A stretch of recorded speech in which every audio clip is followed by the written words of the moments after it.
પાટડી અલ્ટ્રાવિઝન સ્કૂલની વિદ્યાર્થીનીઓ ધોરણ 12 કોમર્સમાં પહેલા નંબર અને બીજા નંબરે તાલુકા કક્ષાએ ઝળકી. સામાન્ય પરિવારમાંથી આવતી ખારાગોઢા ગામની ગોસ્વામી પ્રિયાંશી વાસુદેવ ગીરી પહેલા નંબર અને કલિયાણા ગામની બુટિયા ધ્રુવિશા પરેશભાઈ પરિવાર અને સમાજ સ્કૂલનું નામ રોશન કર્યું. Report by Minhaj Malik, Surendranagar. ભણશે ગુજરાત આગળ વધશે ગુજરાત કહેવતને સાર્થક કરતી ખારાગોઢાની એક સામાન્ય પરિવારથી આવતી દીકરી પ્રિયાંશી આજે મારી સાથે છે, જે સુરેન્દ્રનગર જિલ્લાના દસાડા તાલુકાના અલ્ટ્રાવિઝન સ્કૂલની અંદર ધોરણ 12 કોમર્સની અંદર તાલુકામાં ફર્સ્ટ નંબર આવી છે. બેટા, તારી પાછળ તેવું આ ધ્યેય જે લઈને તે નીકળી હતી ને આજે તું 12મા કોમર્સની અંદર ફર્સ્ટ નંબર આવી છે, એની પાછળ તારું શું કહેવું છે બેટા? મારું દરેક વિદ્યાર્થીઓને કે જે લોકો આગળ ભણવા માંગે છે, કઈ ઉચ્ચ કક્ષાએ પહોંચવા માંગે છે, એમને બસ એટલું જ કહેવાનું છે કે અમારી અલ્ટ્રાવિઝન સ્કૂલ બહુ સારી છે અને અહીંયા ખૂબ સરસ અભ્યાસ કરાવવામાં આવે છે, સાંસ્કૃતિક કાર્યક્રમો કરાવવામાં આવે છે.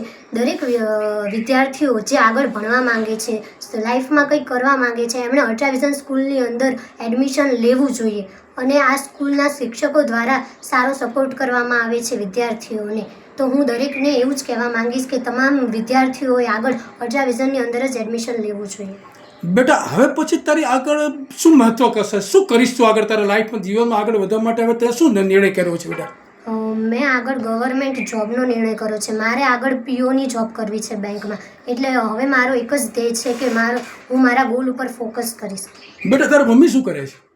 મારા મમ્મી પાર્લરનું અને સીવણનું કરે છે. અને પપ્પા? મારા પપ્પા વેબ્રિજમાં જાય છે. જ્યારે એક સામાન્ય ઘરની દીકરી, ગરીબ પરિવારની દીકરી જ્યારે એક નિર્ણય કરીને બેઠી છે કે જ્યારે કે આગળ વધવું છે ત્યારે તે હિમાલય પણ એને કે નડતું નથી, એ કહેવતને પણ સાર્થક કરતી પ્રિયાંશી, તને ખૂબ ખૂબ તને અભિનંદન. બેટા, શું નામ છે તમારું? મારું નામ બુટિયા ધ્રુવિશા પરેશભાઈ છે. ધ્રુવિશાબેન, તમે અલ્ટ્રાવિઝન સ્કૂલની અંદર તાલુકાની અંદર કોમર્સની અંદર બીજા નંબરે આવ્યા છો, એની પાછળ તમે કોને શ્રેય આપી રહ્યા છો? તેની પાછળનો પહેલો શ્રેય તો હું મારા પેરેન્ટ્સને આપું છું કે જેમને મને આગળ ભણવા માટે આટલું પ્રોત્સાહન આપ્યું. બીજું મારા સ્કૂલ અને મારા શિક્ષક મિત્રોને હું આભાર માનું છું કે જેમને મને આટલો સપોર્ટ કર્યો કે જેથી હું આ પરિણામ સુધી પહોંચી શકી છું. બેટા, હવે આગળ પછી તમારું શું લક્ષ્ય છે? આગળ મારો એ જ લક્ષ્ય છે કે એઝ એ ટીચર હું એક સારી ટીચર બનવા માંગુ છું અને મારું જેટલું રિઝલ્ટ આવ્યું એનાથી ને વધુ હું આગળ બીજા વિદ્યાર્થીઓને આપવા માંગુ છું. બેટા, મમ્મી પપ્પા શું કરે છે આપને? મારા પપ્પા ખેતીનો વ્યવસાય કરે છે અને મારી મમ્મી હાઉસવાઈફ છે. તમારી ભણવા પાછળ તમારા મમ્મી પપ્પાનો કેવો સહયોગ બેટા? મારા પેરેન્ટ્સનો તો મારા ભણતર પાછળ ફૂલ સપોર્ટ છે. શું નામ તમારું? મારું નામ સાગઠિયા નીતા નરેશભાઈ છે. આ મારી બેન છે, તેનું નામ સાગઠિયા નેહા નરેશભાઈ છે. અમે બંને સગી બહેનો છીએ, અમે બંને જોડવા છીએ.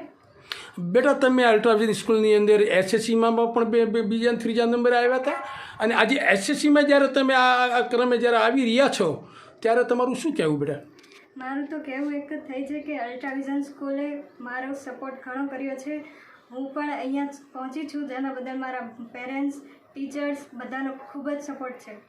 બેટા, હવે પછી તમારું આગળ શું લક્ષ્ય છે? લક્ષ્ય તો આગળ જઈને મારા મમ્મી પપ્પાનું નામ રોશન કરવાનું છે. બેટા, પપ્પા શું કરે છે? મારા પપ્પા સાબુની ફેરી કરે છે. અને મમ્મી? મારા મમ્મી હાઉસવાઈફ છે. ઓકે બેટા. બેટા, શું નામ તારું? મારું નામ નેહા નરેશભાઈ સાગઠિયા છે. ઓકે બેટા, તમે બંને બહેનો અલ્ટ્રાવિઝન સ્કૂલમાં જ ભણો છો બેટા? હા, મેં એસએસસી HSC અમે અહીંયા જ કર્યું છે. બેટા, તારું શું લક્ષ્ય છે હવે?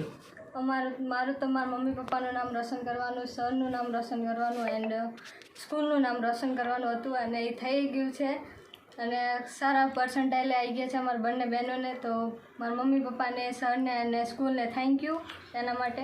બેટા, તમારી બંને બહેનોની પાછળ આ મહેનત જે તમે કરી એની પાછળ તમને કોનો સાથ સહકાર છે બેટા? સર, મારા મમ્મી પપ્પા, સ્કૂલ બધાનો સપોર્ટ વધારે રહ્યો છે. સ્કૂલ તરફથી સાહેબ તને હવે સાહેબો તરફથી કે તમારા મેનેજમેન્ટ તરફથી કે કેવું તમને પ્રોત્સાહન મળ્યું બેટા? એમના તરફથી બી બહુ જ સપોર્ટ મળ્યો છે. શિષ્યવૃત્તિનું, સ્કોલરશીપ બધું એમને મળી રહેતું હતું. આગળ બેટા, હવે શું તમારું લક્ષ્ય છે ને હવે સ્કૂલ બાબતે તમે શું કહેવા માંગો છો બેટા? સ્કૂલ બાબતે તો એડમિશન લો તો અલ્ટ્રાવિઝનમાં લેજો, કારણ કે બધે ટોટલી વસ્તુ અહીંયા તમને મળી રહેશે. બસ ફી, બસનું ને એવું બધું છે અહીંયા, તો તમારે ટ્રાવેલનું એવું કંઈ કરવું નહીં પડે. અલ્ટ્રાવિઝનમાં એડમિશન લેજો તો